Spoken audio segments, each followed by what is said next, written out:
ওয়াইনাবী ও রাহমাতাল লিল আলামিনকে আল্লাহ যখন দুনিয়াতে পাঠিয়েছিলেন, আম্মা জান আমেনা বলছেন, হাদিসের রাবী হচ্ছেন হযরতে আব্দুল্লাহ ইবনে আব্বাস, যিনি আবার নবীর চাচাতো ভাই ছিলেন।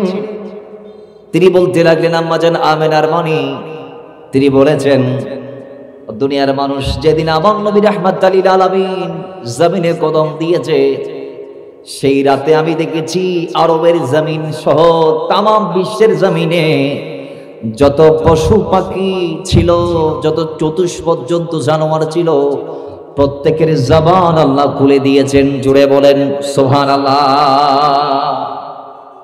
তারা প্রত্যেকেই নবী এসেছে প্রচার করেছে। আমি দেখেছি সেদিন রাতে প্রত্যেকটা আরবের সেই জাদুকরী গণক মহিলাদের দৃশ্য। আম্মা জান কি দেখলেন?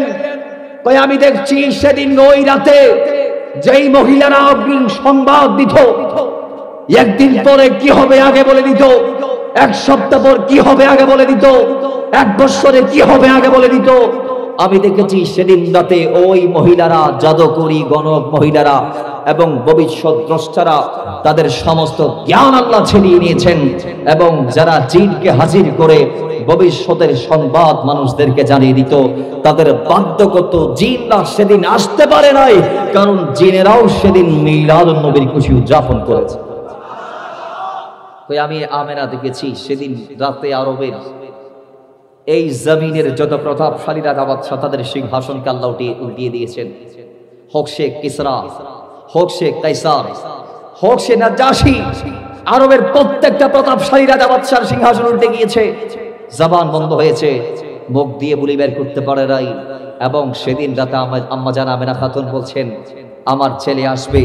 সুসংবাদ প্রচার শুধু জলে হয়েছে, স্থলে হয়েছে, আসমানের ফেরেশতারা এসে পড়েছে, তা নয়, ওই সমুদ্র পৃষ্ঠের মাছালিও একজন আরেকজনের কানে কানে গিয়ে বলতেছে, কয় আজকে নবীজি আসতেছে। আমাদের দেশে মিলাদুন নবীকে কেন্দ্র করে একদম দূরে থাকতে চায়, অথচ তারা জানে না, তারা যেটাকে দিন হিসেবে মানছে, এটা আল্লাহ আমাদেরকে দিয়েছেন মিলাদুন নবীর সাদকায়। জোরে বলেন না সুবহানাল্লাহ। আজকে 13 রবিউল আউয়ালের রাত ঢুকেছে মাগরিবের থেকে। 12 তারিখ আমরা গত করেছি, মাগরিবের আগ পর্যন্ত ছিল 12 তারিখ। তো 12 তারিখের রাত কোনটা? গতকালকের রাত। এবার আসে সেই রাত, যেই রাতে রাসূল এসেছে, সেটার দাম কত? আমি আপনি বললে যতটুকু গ্রান্টেড হবে না, এই কথাটি যদি খতিবে কাস্তুলানি, যিনি শারেহে বুখারী, যিনি বুখারী শোনা করেছেন, তিনি যদি বলে, কথাটি 1 কোটি গুণ বেশি গ্রান্টেড হবে। জোরে বলেন সুবহানাল্লাহ। তিনি বলছেন, ও দুনিয়ার মানুষ, কই আমি খতিবে কাস্তুলানির কাছে আমার নবীর আগমনের যে রাত আছে, সেই রাতের মর্যাদা সবে কদরের চেয়েও দামি। একটু জোরে বলেন না সুবহানাল্লাহ। তিনি 3টা কারণ আমাদেরকে রিপ্রেজেন্ট করেছেন। তার মধ্যে প্রথম কারণ, কই লাইলাতুল কদর এটা রাসূলকে দেয়া হয়েছে, আর লাইলাতুল মিলাদ এই রাতে আল্লাহ রাসূলকে দিয়েছেন। রাসূলকে যদি এই রাতে আল্লাহ না পাঠাইতো, তাইলে তার উপর কদর আসতো না, কারণ তিনি দুনিয়াতে না আসলে আমরা কদর পাইতাম কই থেকে? কথা বলেন ঠিক না বেঠিক? এই জন্য খতিবে কাস্তুলানি বলছেন, কই আমার কাছে লাইলাতুল কদরের চেয়ে শবে মিলাদের দাম বেশি। জোরে বলেন। 2 নম্বর কারণ, কই লাইলাতুল কদরের দাম যদি নজরুল মালায়েকার কারণে বেড়ে যায়। কেমন?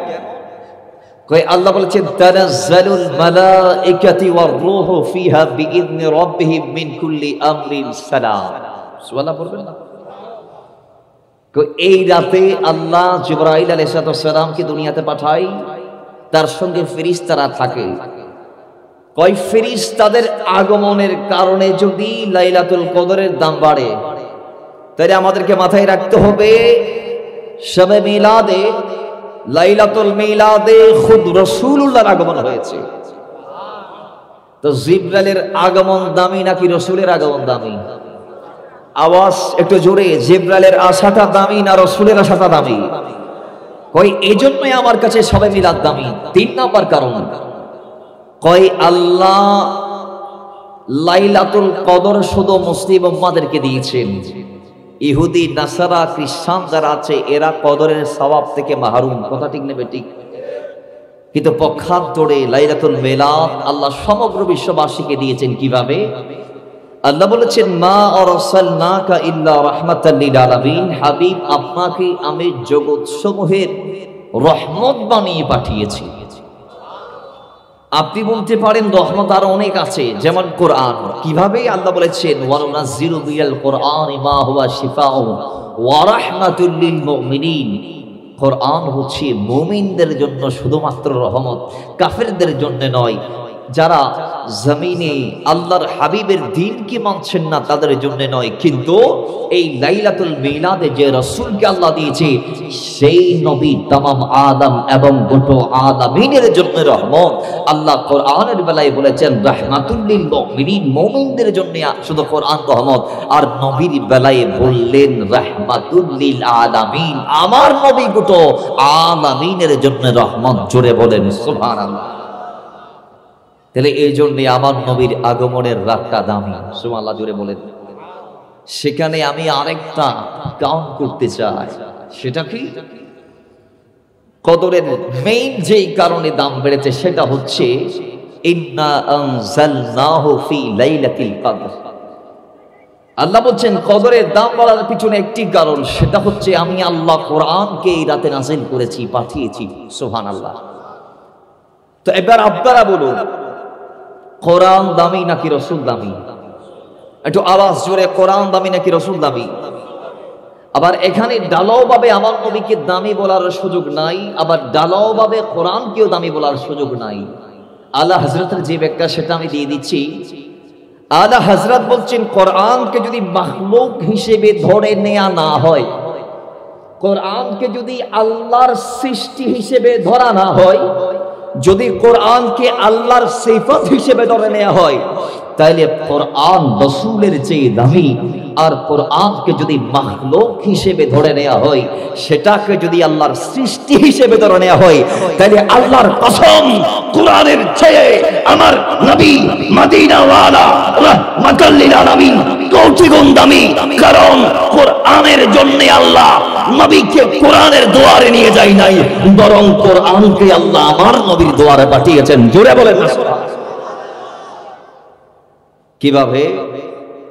রাসূল যখন মক্কায়, কোরআনের বাড়ি তখন মক্কা, কোরআন তখন মক্কায় গিয়েছে। ভিন্ন নবীদের ব্যাপারে আল্লাহ কিতাব দেওয়ার জন্য নবীদেরকে দিয়েছেন ওই জায়গায় যান, কারণ তখন সব জায়গায় আর পবিত্র ছিল না। তো রাসূল এসে গোটা দুনিয়াকে মসজিদ বানালেন। ওয়া তাকাল্লুবাকা ফিস সাজিদিন, কোরআন কারীমের সূরা সূরা 219 নং পৃষ্ঠায় আল্লাহ বলছেন আমার নবী জমিনে এসে সাজদা দিয়ে পূর্ববর্তীদের হক আদা করেছেন এবং বাতিল ফিরকা নালায়েকদের গালে জুতার বাড়ি দিয়েছেন। যারা আজকে মাথায় টুপি নিয়ে বলছো আমার নবীর আব্বা আম্মা নাকি নাউজুবিল্লাহ তারা কাফের ছিল, আমার নবীর আব্বা আম্মা নাকি মূর্তি পূজা করেছে, নাউজুবিল্লাহ যারা বলছো আমার নবীর আব্বা আম্মাকে জাহান্নামী, তাদের গালের মধ্যে আল্লাহর হাবিব এসে জুতার বাড়ি দিয়েছেন সিজদা দেওয়ার মাধ্যমে।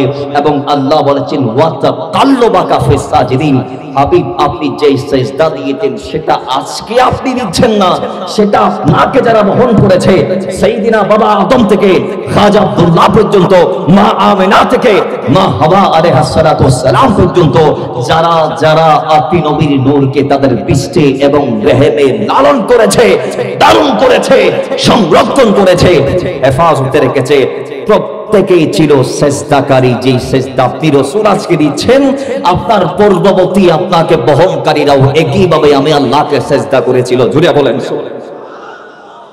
তাহলে বলুন এবার আমার নবীজির আব্বা আম্মাকে জাহান্নামী বলার কোন সুযোগ আছে? জোরে জোরে আছে, আরো জোরে আছে। কোন মায়ের বাচ্চা চাইলেও পারবে না যদি সে মুসলমান দাবি করে। আর যদি সে ইসলামকে বৃদ্ধাঙ্গুলি দেখায়, সে বলতে পারবে। আল্লাহ আমাদেরকে সহি সমাজ দান করুন। আরো জোরে বলেন।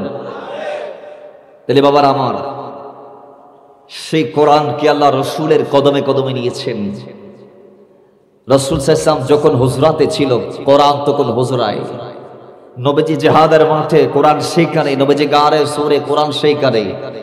নবীজি উহুদের প্রান্তরে, কোরআন সেখানে। নবীজি বদরের প্রান্তরে, কোরআন সেখানে। নবীজি মক্কায়, কোরআন মক্কায়। নবীজি মদিনায়, কোরআন মদিনায়। এক কথায়, যে কোরআনের গারে হেরার মধ্যে আগমন হয়েছে, সেই কোরআনের প্রস্থান হচ্ছে আবার জবালে রহমত বা আরাফার ময়দানে। তাও আমার নবীর কদমে কদমে রসুল যেখানে আল্লাহ কোরআনকে সেইখানে পাঠিয়েছে। তো ওই কোরআনকে যদি মাখলুক হিসেবে ধরে নেওয়া হয়, তাহলে কোরআনের চেয়ে আমার নবীর দাম কোটি গুণ বেশি। তাহলে এবার আপনারা বলুন, কোরআন দামি না রসুল দামি? জুড়ে জুড়ে কোরআন দামি না রসুল দামি?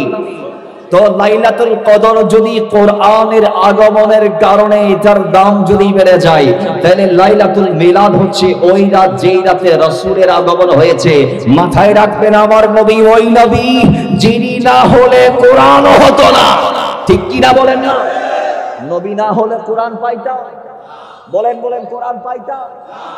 আল্লাহ আমাদেরকে এই নবীজির সমাগমনকে কেন্দ্র করে আজিম ভাবে নবীজির আনন্দ, নবীজিকে আগমনের যে খুশি, সেটা উদযাপন করার তৌফিক দান করুন।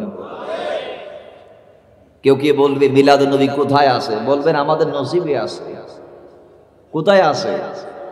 জোরে বলেন, কোথায় আছে? আচ্ছা, কোরআনুল কারীমের সমস্ত আয়াত হালাল হারামের আছে না নাই? একটু আওয়াজ আসতে, আরো আসতে। এই আয়াতগুলা কি সবার মানার সুযোগ হয়? কারণ এদের নসিবে নাই। তো মিলাদুন নবী কোরআনে আছে। মিলাদুন নবীর চর্চা আল্লাহ করেছেন কোরআন জুড়ে। দলিল লাগলে আমাদের কাছে আসবেন, আমরা দেখাইয়া দিব। 10 জায়গার উপরে আল্লাহ নবীজির আগমনকে কেন্দ্র করে কথা বলেছেন। আল্লাহ কখনো নবীর আলোচনা করতে গিয়ে নবীজির মিলাদ তথা আবারের কথা বলতে গিয়ে কখনো বাথা বলেছেন, কখনো যা বলেছেন, কখনো আরসালা বলেছেন।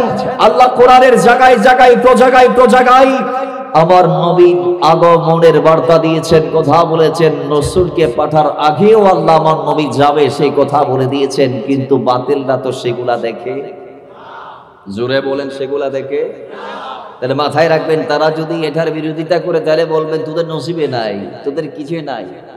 ওই হালাল হারামের আয়াতের মতো সমস্ত আয়াত যেমন সবাই মানতে পারে না, এটাও তোদের নসিবে নাই, বিদায় তোরা মানতে পারতেছস না। যদি আল্লাহ সুযোগ দেই মানতে পারবে। অনেকে আছে আগে বিরোধিতা করেছে, এখন আলহামদুলিল্লাহ এদের মিলাদুন নবীর ব্যানারে তারা প্রোগ্রাম করতেছে। আবার এমন কিছু বান্দাও দেখেছি যারা গত বছর মিলাদুন নবীতে দাওয়াত পাই, বাইতুল মুকাররমে মিলাদুন নবীর পক্ষে কথা বলেছে, কিন্তু এই বছর দাওয়াত পাই নাই বিদায় পোল্টি মেরে আবার বিরোধিতা শুরু করে দিয়েছে। কথা ঠিক নেবে? ঠিক? আবার জোরে ঠিক কি না? যে দুনিয়াতে আমার নবীর চেয়ে বড় নিয়ামত কি আল্লাহ আমাদের কাউরে দিয়েছেন? হন নবা দিয়ে না, আর দিয়ে না। নবীজির তো বড় বড় নিয়ামত আর ভাই না, কথা হওয়া পড়বে ভাই না। আল্লাহ নিয়ামত ভাই খুশি হইতে হয়ে কোরআনে পাক করছে। আল্লাহ পাক খোদ দে নিয়ামত ফাই খুশিও শুকর আদায় করো, এবং নিয়ামত ফাই নিয়ামতের চর্চা করো।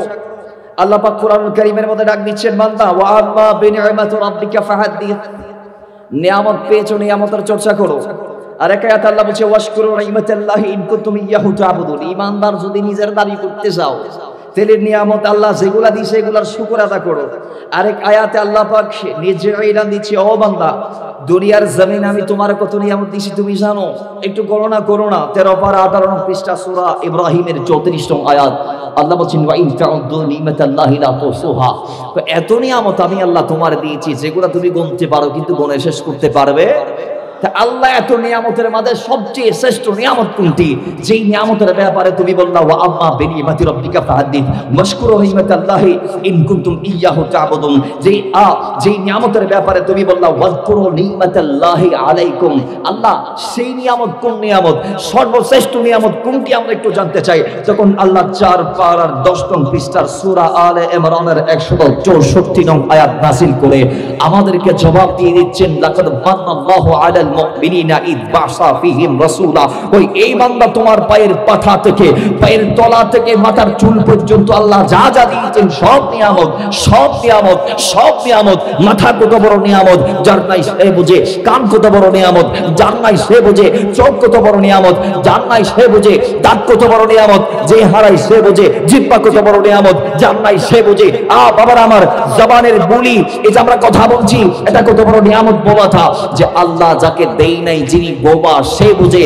হাত কত বড় নিয়ামত যার নাই অথবা ছিল না সে বুঝে। পা কত বড় নিয়ামত, ওই যার আছে কিংবা নাই অথবা আসার পরও হারাই ফেলেছে, পাওয়ার পরও সে সংরক্ষণ করতে পারে নাই, সে পা হারার পর বুঝতেছে পা কত বড় নিয়ামত। কিন্তু আল্লাহ পাক ডাক দিচ্ছেন, বান্দা কোটি নিয়ামত দিয়েছে কিন্তু একবারও আমি নির্দিষ্ট করে বলি নাই ওইটা শ্রেষ্ঠ নিয়ামত, ওইটার যে বড় নিয়ামত আর হতে পারে না। কিন্তু আমি এমন একটা নিয়ামত সমূহের মাঝে তোমাদেরকে দিয়েছি যেটার কথা আমি আল্লাহ কোরআনে বলতে বাধ্য হয়েছি। সেটা কি? আমি আল্লাহ বলে দিয়েছি যে ও দুনিয়ার মানুষ, তোমাদেরকে যে নিয়ামত রাজি আমি দিয়েছি তার মধ্যে শ্রেষ্ঠ নিয়ামত হচ্ছে আমার মদিনাওয়ালা রাহমাতাল লিল আলামিন ও ঈমানদাররা। আর আমি আমার মদিনাওয়ালাকে তোমাদের মাঝে পাঠিয়ে তোমাদের উপর বড় ইহসান করেছি। জোরে বলেন সুবহানাল্লাহ। বই মদিনাওয়ালা রাহমাতাল লিল আলামিনকে পেয়ে আমরা আজকে নবীজির কথা বললে যারা বিভিন্ন ফতোয়া দিচ্ছেন, কোরআনুল কারীমের মধ্যে আল্লাহ পাক 3 নং পারার 19 নং পৃষ্ঠায় সূরা আলে ইমরানের আয়াত নং 81-তে আপনাদের জবাব দিয়েছেন। জোরে বলেন। আর নবীজি এসেছে, আমরা নবীকে পাইলাম, নবীর জন্য আমরা মাহফিল সাজাইলে, নবীর কথা বললে আপনারা বেদাত বলেন। আর নবীর কথা যদি বেদাত হয়, পুরো কোরআন বেদাত হয়ে যাবে। কারণ আল্লাহর কোরআনের প্রত্যেকটা পাড়ায় পাড়ায় সূরায় সূরায় আয়াত আয়াতে আল্লাহ আমার মদিনাওয়ালা নবীর কথা বলেছেন। জোরে বলেন সুবহানাল্লাহ। বাজান, নবীর কথার চেয়ে দামি আর কোনো কথা দুনিয়াতে আছে? আওয়াজ জোরে, নবীর কথার চেয়ে দামি আর কোনো কথা দুনিয়াতে আছে? আরে মিয়া, নবীর কথাকে বেদাত বলার আগে আগে, নবীর আলোচনাকে বেদাত বলার আগে আগে মাথায় রাখবা, দুনিয়াতে তোমার সামনে তোমার পছন্দের ব্যক্তির, তোমার শাইখের, তোমার নেতার কথা বললে তোমার ভালো লাগে। আর তোমরা আমাদেরকে, আমরা আমাদের কথা বলছি না, আমরা আমাদের মাহফিলে নবীজির কথা বলছি। নবীজির আগমনকে উপলক্ষ করে আমরা নবীজির কথা বললে তোমরা বেদাত বেদাত বেদাত বলছো। অথচ তোমরা তোমাদের সম্মুখে নেতার কথা বলাটাকে বেদাত বলছো না। তাহলে বোঝা গিয়েছে তোমরা যেহেতু, তোমাদের কাছে যেহেতু উম্মত হওয়ার পরেও নবী প্রীতির চেয়ে যেহেতু নেতা প্রীতি বেশি, নবী প্রীতির চেয়ে যেহেতু শায়খ প্রীতি বেশি, নবী প্রীতির চেয়ে বেশি যেহেতু তোমাদের অন্তরে তোমাদের দলপ্রীতি, তাহলে বোঝা গিয়েছে তোমরা আমার নবীর উম্মত দাবি করলেও উম্মতে আসল তোমরা কোনো হতে পারো নাই। কথা বলেন ঠিক কিনা? কারণ সিদ্দিক আকবরের গোটা জিন্দেগিকে তন্ন তন্ন করে খুঁজলে আপনি দেখবেন মুস্তাফা আর মুস্তাফা, নবী আর নবী। তিনি গড়েও নবীর সামনে থাকতে পছন্দ করতেন, জিহাদের ময়দানেও আমার নবীর সঙ্গে থাকতে পছন্দ করতেন, গারে সুরেও, নির্জন জায়গায়ও, জিহাদের মাঠেও, ব্যবসায়ী কাজেও, এক কথায় তিনি 24 ঘন্টা আমার নবীর সঙ্গে লাভ করাটাকে নিজের জন্য পছন্দ করে নিয়েছেন। এই মর্মে হাদিসে পাক ও নজির এসেছে। প্রত্যেকটা সাহাবীর পছন্দের যে আমল, সেটা আপনি রিসার্চ করলে দেখবেন প্রত্যেকটা সাহাবী আমার নবীকে সবচেয়ে বেশি প্রাধান্য দিয়েছে। তাদের কাছে নিজের মায়ের চেয়ে, নিজের বাবার চেয়ে, নিজের স্ত্রীর চেয়ে, নিজের সন্তানের চেয়ে, নিজের ভাইয়ের চেয়ে, নিজের ব্যবসার চেয়ে, সব কিছুর চেয়ে, যেহেতু আল্লাহ পাক কোরআনুল কারীমের মধ্যে বলে দিয়েছেন, কুল ইন কানা আবাউকুম ওয়া আবনাউকুম ওয়া ইখওয়ানুকুম ওয়া আজওয়াজুকুম ওয়া আশীরাতুকুম ওয়া আমওয়ালুন ইকতারাফতুমুহা ওয়া তিজারাতুন তাখশাউনা কাসাদাহা ওয়া মাসাকিনু তারদাউনাহা আহাব্বা ইলাইকুম মিনাল্লাহি ওয়া রাসূলিহি। আল্লাহ যেহেতু দয়াল নবীকে এবং আল্লাহকে নিজের মা বাবা, স্ত্রী, পুত্র, সন্তান, সন্ততি সবার চেয়ে বেশি ভালোবাসতে বলেছেন, সেহেতু আল্লাহর এই কোরআনের আয়াতের যথাযথ পূর্ণাঙ্গ একেবারে 100 অনুসরণ করেছিলেন আল্লাহ নবীর সাহাবারা। কারণ তাদের কাছে সব কিছুর চেয়ে আমার নবী শ্রেষ্ঠ ছিল। জোরে বলেন। আমরা তাদের উত্তরসূরি। আমরা কাদের উত্তরসূরি? সাহাবাদের। হাদিসে পাক আসছে, ইন্না বনি ইসরাঈল তাফাররাকাত আলা 72 মিল্লাহ সাতাফতারিকু উম্মতি আলা 73 মিল্লাহ। কুল্লুহুম ফিন্নার ইল্লা মিল্লাতা ওয়াহিদা ক্বালু মান হিয়া ইয়া রাসূলুল্লাহ ক্বালা মা আনা আলাইহি ওয়া আসহাবি। নবীজি বলেছিলেন বনি ইসরাইল 72 এ বিভক্ত হয়েছে, আবার উম্মত 73 এ বিভক্ত হবে, তন্মধ্যে সবাই জাহান্নামে যাবে ইল্লা মিল্লাতা ওয়াহিদা, একটি মাত্র দল ছাড়া। ইয়া রাসূলুল্লাহ, সাহাবায়ে কেরাম বলতে লাগলেন ক্বালু মান হিয়া ইয়া রাসূলুল্লাহ, দয়াল নবী আমরা জানতে চাই আপনার উম্মতের ভিতরে একদল যারা জান্নাতি হবে, একদল যারা জান্নাতে যাবে, 73 জনের ভিতরে যে একজন ব্যক্তিরা জান্নাতি হবে তারা কারা, তাদের পরিচয় কি, তাদের ডেফিনিশন কি, তাদের ক্লাসিফিকেশন কি, তাদেরকে কিভাবে আমরা নির্ণয় করতে পারবো, অথবা তাদের পরিচিতি আমরা জানতে চাই। রাহমাতাল লিল আলামিন বলেছেন তারা হচ্ছে ওই জাতে পাকরা যেই জাতরা দুনিয়ার জমিন হায়াত কাটাবে। আমি নবীকে সামনে রেখে, তোমরা সাহাবীদেরকে সামনে রেখে দয়াল নবীজি বলেছেন ক্বালা মা আনা আলাইহি ওয়া আসহাবি, যেই দলে আমি রাসূল আছি এবং আমার সাহাবারা আছে, যেই দল আমি নবীকে মানবে আর আমার সাহাবীদেরকে মানবে, তো বোঝা গিয়েছে আমরা আহলে সুন্নাহ ওয়াল জামাতের যারা আছি, আমরা যারা সুন্নি আছি, আমরা নবীজিকে মানি, সাহাবীদেরকে মানি। তো সাহাবায়ে কেরামদের জীবনী রিসার্চ করে আমরা দেখতে পেয়েছি তাদের কাছে নবীর চেয়ে আপন কেউ ছিল না। জোরে বলেন। তার প্রমাণও তারা দিয়েছে হিজরতের মাধ্যমে। মারে মক্কায় ফেলে তারা নবীর জন্য মদিনায় চলে গেছে, স্ত্রীরা মক্কায় ফেলে নবীর জন্য তারা মদিনায় চলে গেছে, সন্তানকে মক্কায় ফেলে তারা নবীর জন্য মদিনায় চলে গেছে। তার মানে বোঝা গিয়েছে ব্যবসাকে, ঘরকে, নিজের স্থাবর সবকিছুকে মক্কায় ফেলে তারা নিজের বড়ি নিয়ে মদিনায় গেছে। মানে তাদের কাছে সবগুলার চেয়ে আমার নবী ছিল বেশি।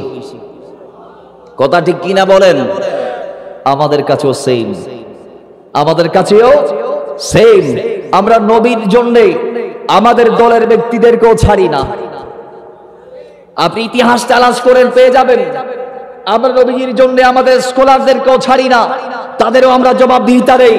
আমরা অন্ধ নই, আমরা রাসূলুল্লাহর অনুসরণ করতে গিয়ে দল প্রীতিটা সামনে আনি না। আমরা দলকে ততক্ষণ সামনে রাখি দল যতক্ষণ রাসূলুল্লাহর পক্ষে থাকে। দল যদি নবীর বিপক্ষে গেলে আমরা দল নই, নিজের ভাইকেও তালাক করতে প্রস্তুত আছি। কথা বলেন ঠিক না বেঠে? নিজের বন্ধুকে আমরা তালাক করতে প্রস্তুত আছি। বন্ধু যদি নবীর বিরুদ্ধে যায়, বন্ধুর সাথে আমাদের কোনো প্রীতি নাই। দল যদি নবীর বিরুদ্ধে যায়, দলের সাথে আমাদের কোনো প্রীতি নাই। আর শত্রু যদি নবীর পক্ষে বলে, দুশমনও যদি নবীর পক্ষে বলে, আমরা তাকে আমাদের বুকে নিতে রাজি আছি। ঠিক কিনা বলেন? আমাদের কাছে রাসূলের চেয়ে বেশি কেউ নাই সৃষ্টিতে। আর স্রষ্টা হিসেবে আসাদ্দ হুব্বান লিল্লাহ, আল্লাহ সবচেয়ে দামি। আর সৃষ্টি জগতে আমাদের সবচেয়ে কাছে রাসূলুল্লাহ। যেহেতু আল্লাহর হাবিব বলেছেন লা ইউমিনু আহাদুকুম হাত্তা আকুনা হাব্বা ইলাইহি মিন ওয়ালিদিহি ওয়া ওয়ালাদিহি ওয়ান নাসি আজমাইন। ঈমানদার ততক্ষণ ঈমানদার হতে পারবে না যতক্ষণ আমি রাসূলকে সবার চেয়ে বেশি মহব্বত করবে না। ও মুসলমান, সেই মদিনাওয়ালা নবীর মহব্বতে, সেই মদিনাওয়ালা নবীর আগমনকে স্বাগত জানিয়ে যেই নবীকে পেয়ে মা আমেনা খাতুন খুশি হয়েছিল, যেই নবীকে পেয়ে খাজা আব্দুল্লাহর আব্বাজান দাদা আব্দুল মুত্তালিব খুশি হয়েছিল, যেই নবীকে পেয়ে মা হালিমাতুস সাদিয়া খুশি হয়েছিল, যেই নবীর আগমনকে কেন্দ্র করে নবীজির চাচা জানগুনো খুশি উদযাপন করেছে, যেই নবীকে আল্লাহ জমিনে পাঠিয়ে নিজে খুশি উদযাপন করেছেন টানা 1 বছর। তাবলীগ জামাতের বিশ্ব মুবাল্লিগ তারিক জামিল সাহেব তার কিতাবের মধ্যে এই হাদিস কারা কোট করেছে যে আমার নবীকে পাঠিয়ে আল্লাহ খুশি উদযাপন করেছে টানা 1 বছর। টানা 1 বছর আল্লাহ আমার নবীর আগমনের পরবর্তী টানা 1 বছর আরবের প্রত্যেকটা মায়ের রেহেব দিয়ে, গর্ব দিয়ে ছেলে সন্তান পাঠিয়েছেন। জোরে বলেন, আরো জোরে বলেন। আল্লাহ যদি গোটা 1 বছর মিলাদুন নবীর খুশি উদযাপন করতে পারে, আমি আপনি জলসের মাধ্যমে একদিন পালন করলে আজকে এক দলের মাথা খারাপ হয়ে যায়। আরে ভাই, নবীর জন্য নামতেছি, উপলক্ষ কি আগে এটা বুঝেন। আপনি নেতার জন্য নামেন, ফতোয়া নাই। আর আমি নবীর জন্য নামলে ফতোয়া তো দিয়া শিখিয়েছেন আমার নবী দুনিয়াবাসীকে। এখন যে ফতোয়া নবী শিখিয়েছে সেই ফতোয়া আপনি নবীর বিরুদ্ধে দিতেছেন। আমার নবীর আগমনের চেয়ে আমাদের কি আর দামি কোনো উপলক্ষ থাকতে পারে? আচ্ছা, গরম মাঝে ফুয়াগ্য দুনিয়াতে সেও বা খুশি নেবে রাজি, রাজি নেবে রাজি, খুশি নাও খুশি। ফুয়ায়ে গোল্ডেন অ্যাপ্লাস পাইয়ে খুশি নাও খুশি, ফুয়ায়ে বিয়ে করছে বাপে খুশি নাও খুশি। অনর ফুয়া গোল্ডেন অ্যাপ্লাস পাইলে যদি অনেক খুশি হন, অনর ফুয়া দুনিয়া তাইলে যদি অনেক খুশি উদযাপন করুন, অনর ব্যবসাত লাভ হইলে যদি অনেক খুশি উদযাপন করুন। আল্লাহ কথা আন নবী ওই নবী জীবন নয়াইলে তুই জাহান্নামে চাইতে হবে। কেয়া 4 পারা 2 নং পৃষ্ঠা সূরা আলে ইমরানের 103 নং আয়াতে আল্লাহ বলছেন যে ও দুনিয়ার মানুষ ওয়াকুনতুম আলা শাফা হুফরাতিন মিনান নার, তোমরা যাচ্ছিলা জাহান্নামের দিকে। আরে তোমাদের ঠিকানা ছিল জাহান্নাম। তোমরা শিরক বেদাত করতে করতে করতে করতে অন্যায় নিসিয়ান মাসিয়াত খাতা ভুল ভ্রান্তি কাসুরি করতে করতে তোমরা নিজেদের সন্তানরা নিজেদের মাকে বিয়ে করে নিজের বাবার সন্তান কন্যা সন্তানকে জীবন্ত মাটির নিচে পুঁতে ফেলে নিজের ভাইকে নিজের ভাই হত্যা করার মাধ্যমে তোমরা নিজেদেরকে জাহান্নামী বানাইছিলা। মদ জুয়া ইত্যাদি ইত্যাদি অবৈধ কার্যকলাপের মাধ্যমে তোমরা দিন দিন জাহান্নামের দিকে কদম দিচ্ছিলা। আর ওই সময়ে আমি তোমাদের মাঝে আমার নবীকে পাঠিয়ে ফাআনকাযাকুম মিনহা, তোমরা জাহান্নামীদেরকে জান্নাতি করেছি। জোরে বলেন সুবহানাল্লাহ। তাহলে আমার নবী যদি না আসতো আমরা কি জান্নাত পাইতাম? আওয়াজ একটু জোরে, আমরা কি জান্নাত পাইতাম? তাহলে বোঝা গিয়েছে আমরা জান্নাতীয় হতে পেরেছি আমার নবীর সাদকায়। তো যেই নবী আমাদেরকে নার থেকে বাঁচিয়েছে, আগুন থেকে বাঁচিয়েছে, ওই নবীর চেয়ে আমাদের কাছে আর বড় কোন নিয়ামত হতে পারে না। এটা আল্লাহ বলেছে লাকাদ মান্নাল্লাহু আলাল মুমিনিনা ইয বাআসা ফীহিম রাসূলা। ও দুনিয়ার মানুষ এবার বলুন আমাদের করণীয় কি? তা আল্লাহ বলে দিয়েছেন তোমাদের করণীয় হচ্ছে এটা, ওয়াযকুরু নি'মাতাল্লাহি আলাইকুম, তোমরা আমি আল্লাহর ওই কৃত নিয়ামতের জিকির করো, চর্চা করো, বর্ণনা করো, কথা বলো। তো আমার নবীর মতো শ্রেষ্ঠ নিয়ামতের কথা বলার জন্যই হচ্ছে মিলাদুন নবীর মাহফিল। জোরে বলেন না মাহফিলের দরকার আছে না নাই? জোরে বলুন আছে না নাই? আপনি বলছেন বেদাত, আমি বলবো ইবাদত। আপনি বলছেন ছিল না, আমি বলছি যখন ছিল না তখনও ছিল, যখন দুনিয়া ছিল না তখনও ছিল, আপনি যখন ছিলেন না তখনও ছিল, যখন আল্লাহ আসমান বানানে তখনও ছিল। আল্লাহ পাক সুবহানাহু ওয়া তাআলা নবীদেরকে নিয়ে বলেছেন আমার নবীর আমারের কথা। 3 নং পারা 19 নং পৃষ্ঠার মধ্যে রয়েছে ওয়া ইতাখাদাল্লাহু মিসাকান নাবিয়্যিনা লামা আতাইতুকুম মিন কিতাবি ওয়া হিকমা সুম্মা জাআকুম রাসূলুম মুসাদ্দিকুল লিমা মাআকুম লা তু'মিনুন্না বিহি ওয়া লা তানসুরুন্না।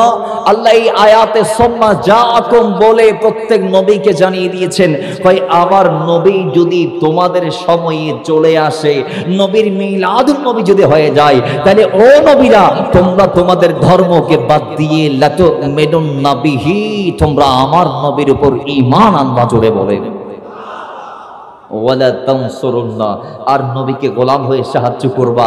আপনি বলছেন নবীর কথা বলা বেদাত। এখন আমরা কোরআন দিয়ে জানতে পেরেছি নবীর কথা আল্লাহ তখন বলেছে যখন তখন ছিল না, যখন যখন ছিল না, যখন আসমান ছিল না জমিন ছিল না, ওই সময়ও আল্লাহ আমার নবীর কথা বলেছেন। বরং আমি বলবো শুধু নবীর কথা আল্লাহ বলেছেন নবীজির আওয়ারের আগে তা নয়, আমার নবীও বলেছেন যে আমি পৃথিবীর জমিনে আল্লাহ পাক সুবহানাহু ওয়া তাআলার এই জমিনকে দামি করতে এসেছি। আমি ইব্রাহিম নবীর শুভ সংবাদ, আমি আদম আলাইহিস সালামের নসল দিয়ে এসেছি। যুগে যুগে কালে কালে নবীরা আমাকে পৃষ্ঠে লালন করেছে এবং আরবের জমিনে যেই গোষ্ঠীতে, যেই সম্প্রদায়ে, যেই পরিবারে আল্লাহ আমাকে পাঠিয়েছেন, সেই পরিবারের যে দুনিয়াতে দামি কোনো আর পরিবার নাই। জোরে বলেন সুবহানাল্লাহ। তাহলে নবীকে পাঠানোর কথা, নবীর আগমনের কথা, আমার নবী যে এসেছেন কোন পরিবার দিয়ে এসেছেন, কোন পরিবার তার নবীর মিলাদ হইয়ে নবীন পর্যন্ত বর্ণনা করেন অলখন দিয়ে নোয়াসিল আরাদের যে হাদিসে পাক মিলাদুন নবীর কথা কোন আর নবীর সুন্নাত। এবং মিলাদুন নবী উপলক্ষে ইন্তজাম রাসূল প্রত্যেক সপ্তাহে করেছেন সোমবার। বাবার আমার মুসলিম শরীফের হাদিস, সাউন্ডের কি আপনার মাগফিরাত কেমন হয়ে গেছে? আল্লাহর নবী রাহমাতাল লিল আলামিন হাদিস পাকের মধ্যে এসেছে আল্লাহ নবী সোমবারে, প্রত্যেক সোমবারে তিনি রোজা পালন করতেন। আল্লাহর নবী রাহমাতাল লিল আলামিনকে জিজ্ঞেস করা হলো ইয়া রাসূলুল্লাহ সুইলান সাওমি ইয়াউমিল ইসনাইন, রাসূল প্রত্যেক সোমবার আপনি কেন রোজা রাখেন আমরা জানতে চাই। আল্লাহর নবী রাহমাতাল লিল আলামিন বলেছেন এই আমার সাহাবারা শোনো শোনো, 2টি কারণে আমি রাসূল রোজা রাখি।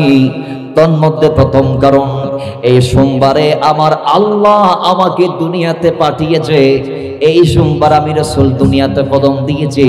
কি মানে কই এদিন আমার মিলাদুন নবী হয়েছে, এই জন্য আমি প্রত্যেক সোমবারে রোজা রেখে আমি নিজে নিজের মিলাদ পালন করি, মিলাদের শুকর আদা করি। জোরে বলেন। নবীজি বলছেন আমি প্রত্যেক সোমবারে রোজা রাখি, নিজে নিজের মিলাদ উদযাপন করি। তো প্রত্যেক বছরে, প্রত্যেক মাসে, প্রত্যেকটা সোমবার প্রত্যেকটা সপ্তাহে আছে। তিনি বোঝা গিয়েছে আল্লাহ নবী পুরো বছরের 52 সপ্তাহে নিজে নিজের মিলাদ পালন করেছেন। আজকে আমি একদিন পালন করলে, আপনি একদিন পালন করলে বেদাত। নাউজুবিল্লাহ জোরে বলবেন না? বিবেকের ভারসাম্যহীনতা, বুঝে না। আল্লাহ বুঝার তৌফিক দান করুন। আরো জোরে বলেন। হ্যাঁ, মিলাদুন নবীকে কেন্দ্র করে কেউ যদি কোনো গর্জিত কাজ করে, যেগুলার সাথে ইসলামের সম্পর্ক নাই, তাহলে আমরা সেগুলার বিরুদ্ধে। আর মিলাদুন নবীকে কেন্দ্র করে হালাল পন্থায় যা যা করা যাবে সব করা যাবে। যেমন আল্লাহ বলেছেন সূরা ইউনূসের 58 নং আয়াতে, দুনিয়ার মানুষ আমি আমার নবীকে পাঠাইলাম, নবীকে পেয়ে তোমরা খুশি হও। কুল বিফাদলিল্লাহি ওয়া বিরহমাতিহি ফাবিযালিকা ফালিয়াফরাহু হুয়া খায়র। এই নবীর আগমনকে কেন্দ্র করে ফাদলুল্লাহ পেয়ে, রাহমাতুল্লাহ পেয়ে ফালিয়াফরাহু, খুশি হওয়াটা এটা উত্তম। সুবহানাল্লাহ পড়বেন না? আল্লাহ বলছেন হুয়া খায়র, এটা ভালো। তো এবার আপনি ওই ভালোটাকে যেমন মন চাই ভালো পন্থায় উদযাপন করতে পারেন। আপনার মন চাই আপনি জুলুস করতে পারেন, আপনার মন চেয়েছে আপনি মিলাদুন নবীর মাহফিল সাজাইতে পারেন, আপনার মন চাচ্ছে যে এলাকার মধ্যে গরিব মিসকিন ফকির অনাহারী যারা আছে এদেরকে আহার দিতে পারেন। আপনার মন যদি চাই মিলাদুন নবীকে কেন্দ্র করে, আমার নবীর আবারিকে কেন্দ্র করে আপনি চালিয়ে এতিমখানার মধ্যে গিয়ে যে এতিম ছাত্রগুলা ভালো করে খাইতে পারছেন না, তাদের খাবারের ব্যবস্থা করতে পারেন। আপনি যদি চান আমার নবীর এই শুভ মিলাদকে কেন্দ্র করে হালাল যত পন্থা আছে সব পন্থায় আপনি উদযাপন করতে পারেন। আপনার মন যদি চায় আপনি এই মিলাদুন নবীকে কেন্দ্র করে আমার নবীর শুভ আগমনকে উপলক্ষ করে আপনি চাইলে সেদিন অন্তত নিজের পরিবার পরিজনদেরকে নিয়ে এক বেলা ভালো খাবার খাইতে পারেন। এত মিলাদুন নবীর খুশি উদযাপন হয়ে যাবে। জোরে বলেন সুবহানাল্লাহ। যদি বলেন হুজুর আমার বাইরের মানুষদেরকে খাবার মতো ক্ষমতা নাই, নিজের পরিবারটা খাবার হয়ে যাবে মিলাদুন নবীর শুকর আদায়। আরে আমার নবীর চেয়ে বড় কোন নবী দুনিয়াতে আল্লাহ পাঠিয়েছেন? জোরে বলেন। আমার নবীর চেয়ে দামি কোন রাসূলকে আল্লাহ দুনিয়াতে পাঠিয়েছিলেন? আমার নবীর চেয়ে বড় কোন দরদীকে আল্লাহ দুনিয়াতে পাঠিয়েছিলেন? জোরে বলেন না, পাঠিয়েছিলেন? তাহলে বোঝা গিয়েছে আমরা চাই নাই, আল্লাহ না চাহিতে আমাদেরকে দিয়েছে। অনেকে নবী হওয়ার পরে তাকে চেয়েছে, অনেকে নবী হওয়ার পরে তাকে চেয়েছে। যেমন বর্তমানে ঈসা রূহুল্লাহ আসমানে বসে আমার নবীর জন্য প্রহর গুনছেন, তাকে আল্লাহ কিয়ামতের আগে দুনিয়াতে পাঠাই দিবেন, তিনি আমার নবীর উম্মত হয়ে দুনিয়াতে কদম দিবেন। জোরে বলেন না সুবহানাল্লাহ। নবী হয়ে অন্যরা চাচ্ছেন আর আমরা উম্মত হয়ে পেয়েছি না চাইতে, কিন্তু কোনো খবর নাই। রবিউল আউয়াল আসার পরও না আসার মতো মনে হয় আমরা নবীর উম্মত না, আমরা মনে হয় কিছু পাই নাই, আমরা মনে হয় নবীজিকে পাই নাই। এরকম হলে হবে না। নবীকে পেয়েছেন, নবীর আগমনের চেয়ে বড় কোনো উপলক্ষ আমাদের আর নাই। সুতরাং নবীর এই আগমনের উপলক্ষকে কেন্দ্র করে যা মন চাই হালাল যত সিস্টেম আছে সমস্ত সিস্টেমে আপনি এই খুশি উদযাপন করতে পারেন। আল্লাহ উদযাপন করার তৌফিক দান করুন, আমিন বলেন। তো কি বো জিসকে লিয়ে महफिल कौनैन सजी है, फिरदौस से बरी जिसके वसीले से बनी है, वो हाशिमी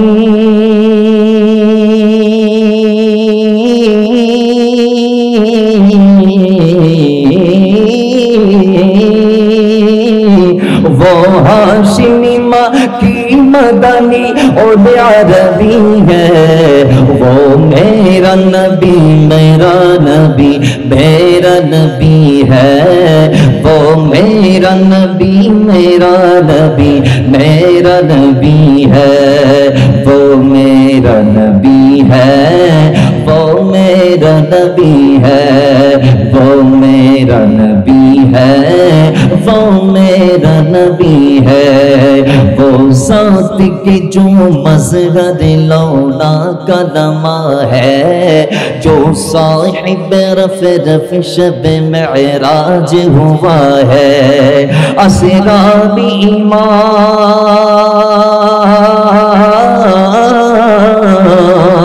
असराबी इमामत जिसे नबियों की मिली है, वो मेरा नबी मेरा नबी है वो मेरा नबी, मेरा नबी मेरा नबी है वो मेरा नबी है, वो मेरा नबी है, वो मेरा नबी है, वो मेरा नबी है। मुज़म्मिल यासीनो मुद्दथिर ताहा, क्या क्या नई अलक़ाब से मौला ने पुकारा, क्या शान है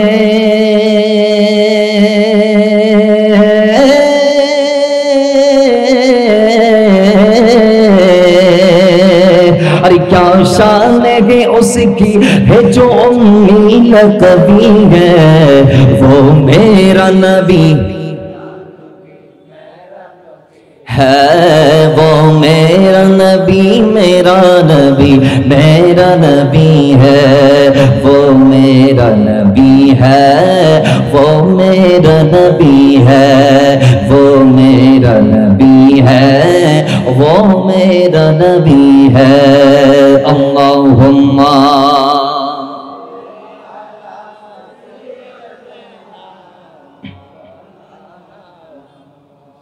वाला आली सय्यिदिना। ও দুনিয়ার মুসলমান আরেকটা কথা বলতে চাই, যেটা না বললে হক আদা হবে না। আজকে যারা আমাদেরকে নবীকে ভুলে যাওয়ার জন্য বলে, যারা রবিউল আউয়াল মাস আসার পরেও বাকি 11 মাসের বেতন করে নবীর স্মরণ করে না, আমি বলবো এই বিশ্বের মুসলমান কোন নবীকে আপনি মকানে দাঁড়িয়ে ভুলে গেছেন, যেই নবী রাহমাতুল লিল আলামিন হওয়ার পরেও লা মকানে যাওয়ার পরেও আপনি উম্মতকে ভুলে নাই। কথা বলেন ঠিক না বেঠিক? যিনি লা মকানে গিয়ে আপনাকে ভুলে নাই, আপনি মকানে দাঁড়িয়ে থাকতে ভুলে যাবেন? এটা হতে পারে? এটা যদি আমরা করি তাহলে আমরা কি ওয়াফাদার হব নাকি বেওয়াফা হব? একটু জোরে বলেন না, কি হব? তাহলে আমরা কি কৃতজ্ঞ হতে চাই? বলেন বলেন, আমরা কি পাস করতে চাই?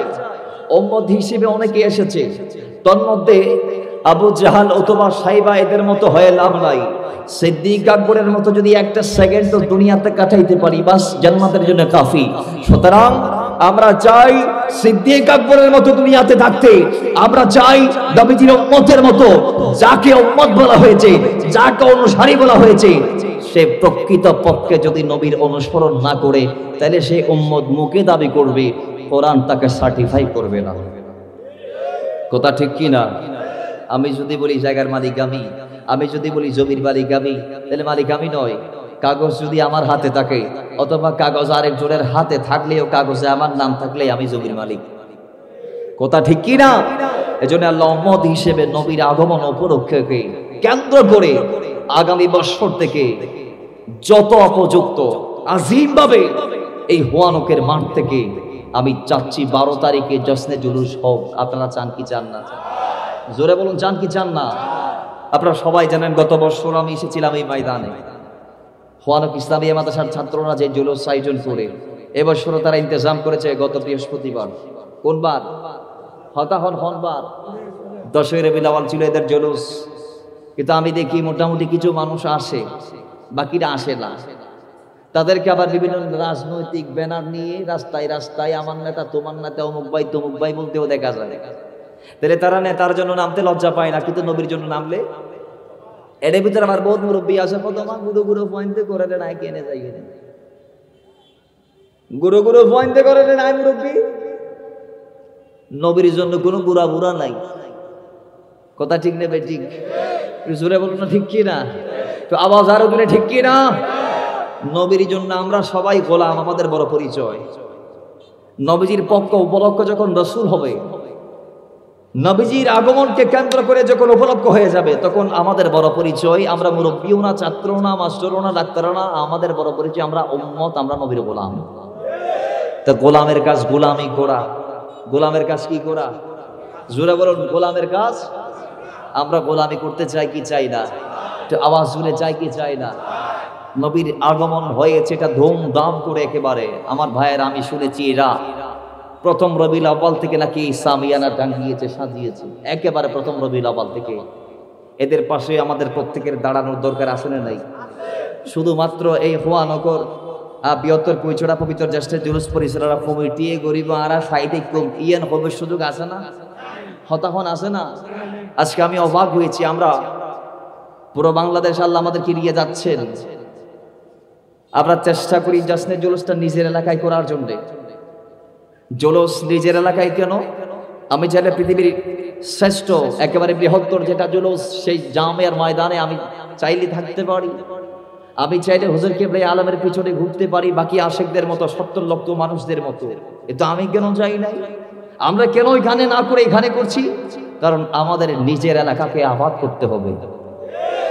শাহিন সাহেব সেরেকোট 74 সনে জুলুসের নির্দেশ দিয়েছিল। বড়োয়ার দিকের খানকা থেকে কিছু মানুষ নিয়ে জুলুস হয়েছে টানা 2 বছর, 74, 75, 76 হুজুর কিবলা আলমের সদারতে প্রথম জুলুস হয়েছে। সুবহানাল্লাহ জুড়ে বলবেন না? আর একটু জুড়ে বলেন। সেই 76 থেকে জুলুস শুরু হয়েছে, হুজুর কিবলা আলম নিজ সদারতে করেছেন।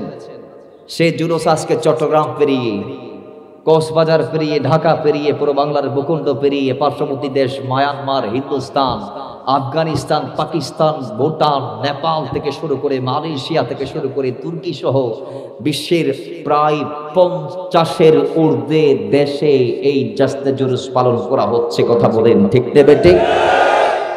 তারা চায় দিন দিন নিভাই দিতে, দিন দিন নিভাই দিতে চায়। এই বছরও আমরা দেখছি চট্টগ্রামের প্রশাসন মারাত্মক গাদ্দারি করেছে জুলুসের রোডম্যাপ নিয়ে। তারা আমাদেরকে জামিয়া হয়ে, বিবির হাট হয়ে, মুরাদপুর মোড় হয়ে, জিসি 2 নাম্বার হয়ে জুলুস শেষ করতে বলেছে।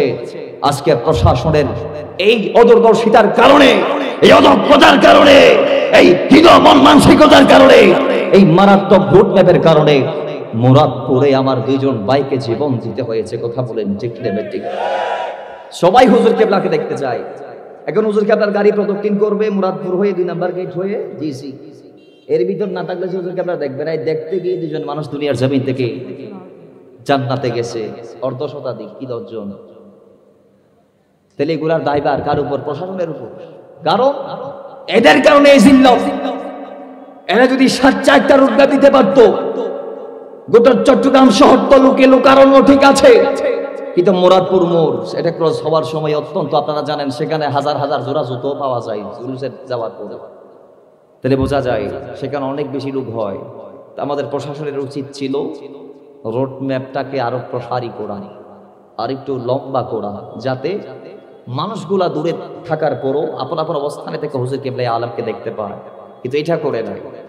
তাহলে তারা নিভাই দিতে যাচ্ছে,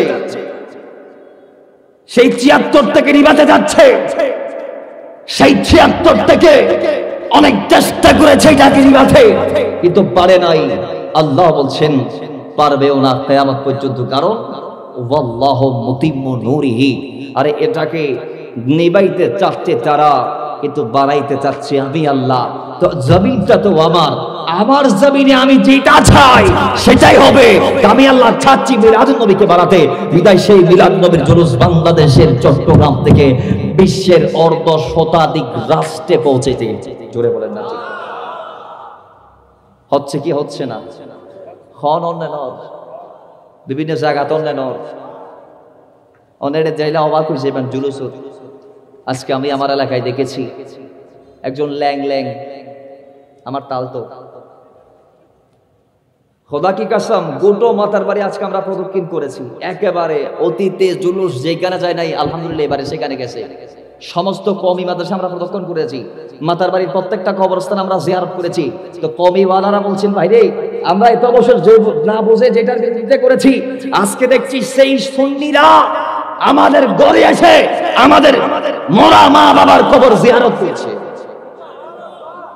তারা বলতেছে আগামীবারে আপনারা আবার আসবেন, আমরা আপনাদের জন্য নামাজের ব্যবস্থা করব। এটাই আমাদের বিজয়। আলহামদুলিল্লাহ পড়বেন না? জুলুসে প্রত্যেক বছর আমার অনেকবার কান্না আসে, কিন্তু এইবারে যে দৃশ্যটা আমাকে সবচেয়ে বেশি বিভীত করেছে সেটা হচ্ছে একেবারে লাস্ট পর্যায়ে প্রকল্পের গেট 2 নাম্বার গেটের আগে আমি একজন আমার চালতো ভাই, উনি খোড়া, হাঁটতে পারে না, আল্লাহর কসম আমি তাকে দেখতেছি, তিনি আমাদের ব্যানার ছিল একদম প্রথম ব্যানার, আমরা গাউসিয়া কমিটির ব্যানার থেকে, আর আমি গাউসিয়া কমিটির দায়িত্বশীল আমার ইউনিয়নের। আমি দেখেছি তিনি আমাদেরকে আপ করে যখন সামনে যেতে যাচ্ছে, আমাদের ভলেন্টিয়ার এবং স্বেচ্ছাসেবক যারা আছেন এরা ওনাকে পিছন ফাটাই দিচ্ছেন। তা আমি ওনার দৃশ্যটা দেখলাম, ভাইরে এই মানুষটা রাস্তায় হাঁটেন, ওনার বাইক আছে, আজকে চাইলে উনি বাইক, উনি আবার নিজেও বাইকের মেকানিক, আজকে উনি চাইলে অনেকে তো বাইক নিয়ে আসছে পা থাকার পরও, উনি চাইলে বাইক নিয়ে আসতে পারত। অনেকেই বাইক নাই বলে টমটম নিয়েছে, উনি চাইলে নিতে পারতো, কিন্তু না, ওনার পা যদি উনি ভালোভাবে হাঁটতেই পারে না, যদি বা ওনার এক কদম দিতে আমার আপনার 100 কদম দিতে যে পরিমাণ জার্নি হয়, ওনার এক কদমে সেই জার্নি হয়, কারণ পা অচল, পা কি পা। কিন্তু আমি দেখতেছি আমার নবীর জন্য তার ভিতর এত দরদ, এত মায়া, এত মহাব্বত, যে নবীর রিশতাকে সামনে নিয়ে, নবীর মহাব্বতকে সামনে নিয়ে সে একেবারে যাইতে যাইতে মিছিলের আগে চলে যাচ্ছে। আর একটু জোরে বলবেন না? এটা হওয়ার দরকার, এটা হওয়ার দরকার। এই মিলাদুন নবীর মাহফিল, জুলুস, র্যালি আরো বেশি বেশি হওয়া দরকার। কারণ বিধর্মীরা মনে করছেন আমরা মুসলমানরা এক না, কথা ঠিক নেবে ঠিক। যারা আমাদের ভিতরে আঙ্গুল দিয়ে বলে তোরা তো 7 জন 18 ভাট, অন্তত এই জশ্নের জুলুস একটি উপলক্ষকে কেন্দ্র করে যদি আমরা সবাই একই ব্যানারে আমার নবীর জন্য যদি আবদ্ধ হতে পারি, তাইলে পুরো বিশ্বের বৃহত্তম মুসলিমের ঐক্য মেলা বা মিলন মেলা হবে আগামীর জশ্নে জুলুস, ঈদে মিলাদুন নবী। দান হাত তুলে বলুন ঠিক কিনা? আল্লাহু আকবার, ইয়া রাসূলুল্লাহ, গৌসে আজম দস্তগীর জিন্দাবাদ, জিন্দাবাদ, জিন্দাবাদ, জিন্দাবাদ। আমরা রাসূলুল্লাহর জন্য এক কাতারে আসতে চাই কি চাই না? একটু জোরে বলি, আসতে চাই কি চাই না? আর জবান করে আসতে চাই কি চাই না? আল্লাহ আমাদের প্রত্যেককে এক হওয়ার তৌফিক দান করুন। আরো জোরে আমিন। নবীর বেলায়ও যদি আমরা এক না হই তাহলে আর কি? অনেক দল দেখবেন নবীর কথা তাদের ভালো লাগে না, যার দরুন তারা তাদের স্লোগান থেকেও নবীর নামটাকে বাদ দিয়ে দিয়েছে, তাদের মসজিদ থেকে নবীর নামটাকে বাদ দিয়ে দিয়েছে। লা ইলাহা ইল্লাল্লাহ চলে মসজিদে মুহাম্মদুর রাসূলুল্লাহ নাই। আমি বলবো, যেই নবীর নাম আপনি কাটতে চাচ্ছেন, আগে একটু চেষ্টা করেন বোঝার তিনি কে। কথা ঠিক কি না? নবী যদি না হতো আমি কি লা ইলাহা ইল্লাল্লাহ পাইতাম? এবে কি আর ভাবে শিখিয়ে দেন? আর দুনিয়ার লা ইলাহা ইল্লাল্লাহর প্রচার প্রসার কি আর দাদাই করছেন তারা? না ওনার দাদাই করছেন যে খনে করছি নবী হতা হন হনে আর নবী নোয়াইলে কি আর আল্লাহরে পাইতাম না, চিনতাম না? জিবরাইল কি আর করো তাই হইতে নবা সুনামিয়ের বাপ, আই জিবরাইল আর সিদিয়ে খোদাই তো আর হাসে পাঠাইয়ে দে, তুই আল্লাহরে মান কইলি আর সুনামিয়ার বাপ তারা কইলি, লাল মিয়ার বাপ তারা কইলি না হয় আর হই আর নবীরে হই তো নবী না আর খোদা সিনাই, জিবের উচিলে খোদারে চিনলি, এই খোদা আবার নবীরই চিনাই। জিবের উচিলে খোদাকে চিনেছি, জিরার সাদকায় আল্লাহকে চিনেছি, সেই আল্লাহ আবার নবীকে চেনানোর জন্য কোরআন দিয়ে দিয়েছেন। সর্বোপরি একজন ইমানদার তখন সফল হবে যখন নবী রাসূলকে সে চিনে ফেলবে, যখন সে আমার নবীকে চেনার মতো চিনবে, তখন সে মানার মতো মানবে। তাহলে আজকের সমাজে যারা রাসূলকে চিনতে পারে নাই, তারা হয়তো মানার মতো মানতে পারছেন না। আল্লাহ তাদেরকে নবী চিনে তারপরে মানার তৌফিক দান করুন, আমিন। আমরাও বলি ও দুনিয়ার মানুষ, আলা হযরতের সেই কথা, আমরা যারা রাসূলকে চিনে ফেলেছি, আমরা যারা রাসূলের মাধ্যমে আল্লাহ পর্যন্ত পৌঁছে গিয়েছি, আমরা যারা জান্নাতের অধিকারী আছি, আমরা যারা আকায়েদে আহলে সুন্নাহ ওয়াল জামাতের অন্তর্ভুক্ত আছি, দায়েমার কায়েম আছি, আমাদের জন্য আমার মদিনা ওয়ালা রাহমাতাল লিল আলামিন হচ্ছে আল্লাহর এই জমিনে আল্লাহ প্রদত্ত শ্রেষ্ঠ নিয়ামত। তো ওই মদিনা ওয়ালা রাহমাতাল লিল আলামিনকে কেন্দ্র করে আমরা জলস করব, মিছিল করব, মিটিং করব, জামন চাইতা করব। আলা হযরত বলছে, ও সুন্নিরা, তোমরা যারা মিলাদুন নবী করছো, তোমরা কি করছো জানো? আরে ও সুন্নিরা, মাছ যেমন পানি ছাড়া বাঁচতে পারে না, তেমনি সুন্নিরাও মিলাদুন নবী ছাড়া বাঁচতে পারবে না। মাছের জীবন পানি, আমাদের জীবন নবী। কথা ঠিক নেবে? ঠিক। নামাজ, রোজা, হজ, যাকাত যা পাইছি দিন হিসেবে, ঈমান হিসেবে, ইসলাম হিসেবে সব ওনার কদম থেকে পেয়েছি। তো ভাই ওনাকে না মেনে আর কাকে মানবো? কথা বলেন না, ঠিক কিনা? আল্লাহ নবীকে মানার তৌফিক দান করুন। ভাই নবী ও রাহমাতাল লিল আলামিনকে আল্লাহ যখন দুনিয়াতে পাঠিয়েছিলেন, আম্মা জান আমেনা বলছেন, হাদিসের রাবি হচ্ছেন হযরতে আব্দুল্লাহ ইবনে আব্বাস, যিনি আবার নবীর চাচাতো ভাই ছিলেন। তিনি বলতে লাগলেন, আম্মা জান আমেনার মনি তিনি বলেছেন, দুনিয়ার মানুষ যেদিন আমার নবী রাহমাতাল লিল আলামিন জমিনে কদম দিয়েছে, সেই রাতে আমি দেখেছি আরবের জমিন সহ তামাম বিশ্বের জমিনে যত পশু পাখি ছিল, যত চতুষ্পদ জন্তু জানোয়ার ছিল, প্রত্যেকের জবান আল্লাহ খুলে দিয়েছেন। জুড়ে বলেন সুবহানাল্লাহ। তারা প্রত্যেকেই নবী এসেছে প্রচার করেছে। আমি দেখেছি সেদিন রাতে প্রত্যেকটা আরবের সেই জাদুকরী গণক মহিলাদের দৃশ্য। আম্মা জান কি দেখলেন? কই আমি দেখছি সেদিন ওই রাতে যেই মহিলারা অগ্রিম সংবাদ দিত, একদিন পরে কি হবে আগে বলে দিত, এক সপ্তাহ পর কি হবে আগে বলে দিত, এক বছরে কি হবে আগে বলে দিত। আমি দেখেছি সেদিন রাতে ওই মহিলারা, জাদুকরী গণক মহিলারা এবং ভবিষ্যৎ দ্রষ্টারা তাদের সমস্ত জ্ঞান আল্লাহ ছিনিয়ে নিয়েছেন, এবং যারা জিনকে হাজির করে ভবিষ্যতের সংবাদ মানুষদেরকে জানিয়ে দিত, তাদের বাধ্যগত জিনরা সেদিন আসতে পারে নাই, কারণ জিনেরাও সেদিন মিলাদুন নবীর খুশি উদযাপন করেছে। তো আমি আমেনা দেখেছি সেদিন রাতে আরবের এই জমিনের যত প্রতাপশালীরা বাদশাহ, তাদের সিংহাসনকে আল্লাহ উল্টিয়ে দিয়েছেন। হোক সে কিসরা, হোক সে কাইসার, হোক সে নাজাশি, আরবের প্রত্যেকটা প্রতাপশালী রাজা বাদশার সিংহাসন উল্টে গিয়েছে। জবান বন্ধ হয়েছে, মুখ দিয়ে বুলি বের করতে পারে নাই।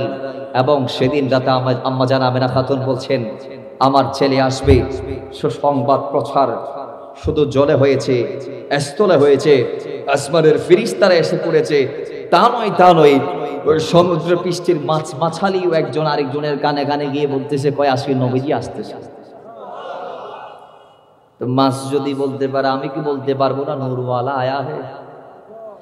মাছ যদি বলতে পারে, তাহলে আমি কি বলতে পারবো না নূর লেকার আয়া হে? আরে তিনি তো ওই নূর নিয়ে আমাদের জন্য এসেছেন, সেই নূর দিয়ে আমাদেরকে নূরানি করেছেন। আপনি মানেন না? কপাল পোড়া, হতভাগা, আপনি সাচ্চা মত হতে পারেন নাই। আপনাকে আল্লাহ নবীর চেয়ে বড় নিয়ামত দেয় নাই। সেই নিয়ামত পেয়ে নিয়ামতের কদর শুকর আদা করার দরকার আছে না নাই? জোরে জোরে আছে না নাই? মিলাদুন নবীর সঠিক উদযাপন আমরা তখন করতে পারবো যখন আমরা সন্তান হয়ে মা বাবার প্রতি সদ্ব্যবহার করব। এটা লাস্ট ফিনিশিং। মিলাদুন নবীতে আমরা খুশি শুধু একদিন, শেষ না। আমাদেরকে মিলাদুন নবী কি কারণে হয়েছে সেগুলো আগে দেখতে হবে। এ মাথায় রাখবেন, এই জমিনটা যখন পাপাচারে পরিপূর্ণ ছিল, আল্লাহ তখন আবার নবীকে পাঠিয়ে মিলাদুন নবীর মাধ্যমে পুরো পৃথিবী এবং পৃথিবীবাসীকে পাক করেছেন। কথা বলেন ঠিক কিনা? তো মিলাদুন নবী হয়েছে মায়ের অধিকার প্রতিষ্ঠার জন্য, মিলাদুন নবী হয়েছে বোনের হক প্রতিষ্ঠার জন্য, মিলাদুন নবী হয়েছে স্ত্রীর হক প্রতিষ্ঠার জন্য, মিলাদুন নবী হয়েছে আল্লাহ বলে আল্লাহ যেগুলাকে হালাল করেছেন সেগুলা দুনিয়াতে কায়েম করার জন্য, মিলাদুন নবী হয়েছে আল্লাহ যেগুলাকে হারাম করেছেন সেগুলা দাফন করার জন্য। তো আমি আপনি সত্যিকারের মিলাদুন নবীর পক্ষের মানুষ তখন হব যখন আমরা রাসূলুল্লাহর দেয়া সেই বিধানকে মানতে পারবো যা রাসূল করতে বলেছেন, এবং আমি আপনি যখন রাসূলুল্লাহর দেয়া সেই বিধানকে মেনে রাসূল যা নিষেধ করেছেন তা ছাড়তে পারবো, তখন আমি আপনি সাচ্চা মিলাদুন নবী পালন করলে ওয়ালাই পরিণত হব। আল্লাহ আমাদেরকে, রাসূল আমাদেরকে যা করতে বলেছেন মিলাদুন নবীর পর তা করার তৌফিক দান করুন। আমিন।